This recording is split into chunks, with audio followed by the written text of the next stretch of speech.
Hello and welcome to Revive Your Soul. I am doing a selection of videos on sex and the emotional abuser, the toxic person, the narcissist, the sociopath, the psychopath. Pick your label.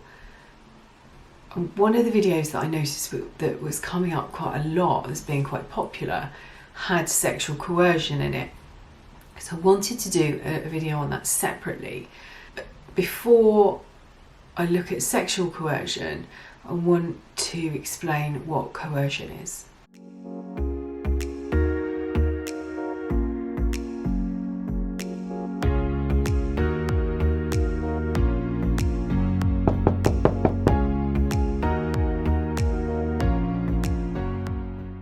Before I look at sexual coercion, I want to explain what coercive control is. Coercive control is described as an act or a pattern of assault carried out through forms of threats, humiliation, and intimidation. Coercive control is emotional abuse. It's used to harm, punish, and frighten the victim. And this form of behaviour is used to make the victim dependent on them, isolating them from friends and family. They exploit them and deprive them from their independence, regulate everyday behaviour. Coercive or controlling behaviour does not relate to one single incident. It's a pattern that occurs over time. It's used for one individual to exert power and control over another. Now, coercive or controlling behaviour is now a crime, and the law in the UK came into force in 2015. And there is a case that has been running throughout 2019 that could prove to be a landmark case with the courts and coercive control. It's about a lady called Sally Challen who attacked and murdered her husband after years of emotional abuse and coercive control. It's the first time in this country, in the UK, that this has been used in the courts. I will do a separate video about this actually, about what happened and how that went through, how they got that through. Coercive control creates invisible bonds. It creates invisible chains. Anyone who's never experienced this type of abuse may ask, why didn't you leave earlier? Some common examples of coercive behaviour are isolating you from friends and family, monitoring your time, monitoring you via online communication tools or spyware, taking control over aspects of your everyday life, such as where you can go, who you can see, what you can wear, where you can sleep, depriving you of access to support services such as medical services, repeatedly putting you down, humiliating, degrading, dehumanising, controlling your finances, making threats or intimidating you. Sexual coercion is unwanted sexual activity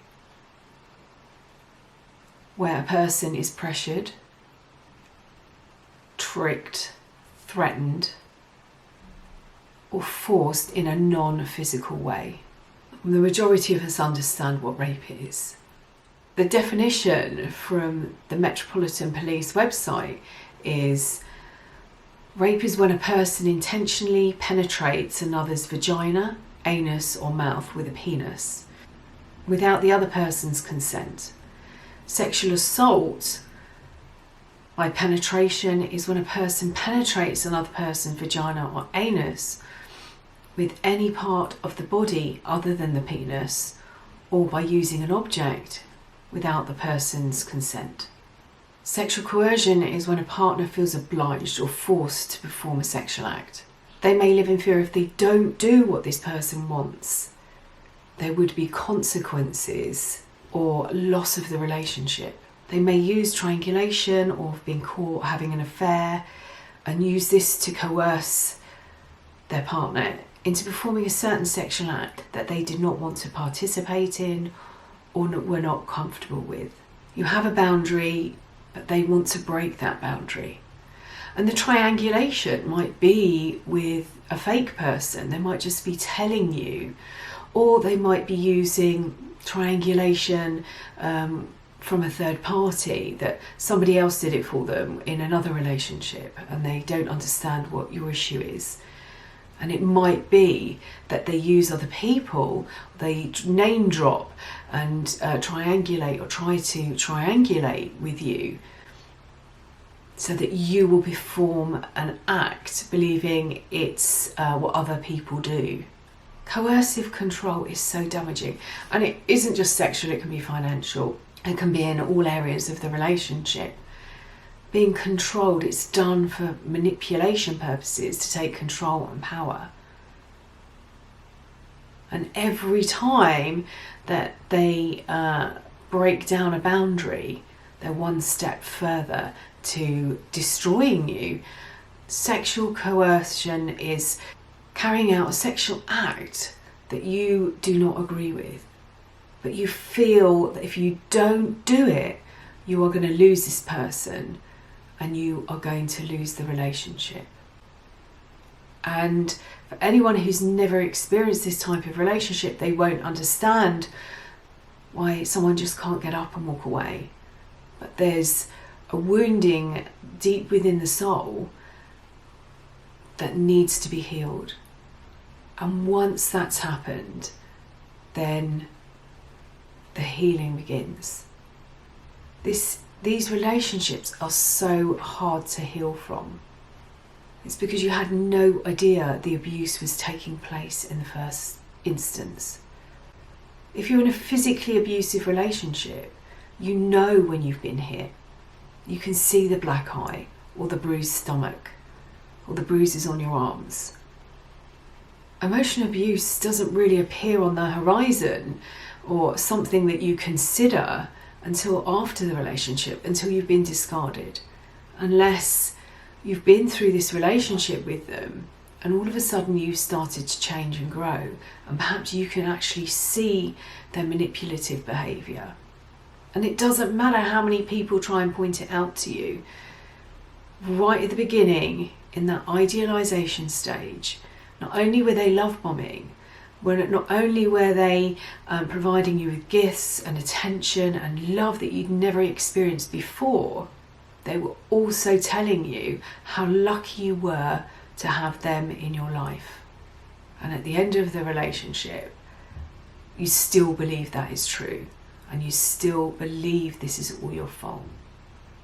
The fear of losing, it's the fear of letting go of the hormonal drugs that were fed to you, the relationship that was manipulated, and you produce these hormones that you then got addicted to. And if this is something that you're experiencing, if it's something that you've experienced and you're wanting to move forward and heal and find that wound, you can go to my website and look at soul transformation and understand that you can break free from this cycle and you can go in and heal your wounds so that you never repeat this relationship again. When I say never, you might be tested with a few relationships in between just to see whether you've understood what you are available for and what you're not available for, that your boundaries are now high and strong. So please click and subscribe, click the little bell and you'll be notified when I next post a video. I'm not quite sure, I think there are 9 in the series. I'm still working on the content for them, but they're around sex and manipulation. Sending you loads and loads and loads of love.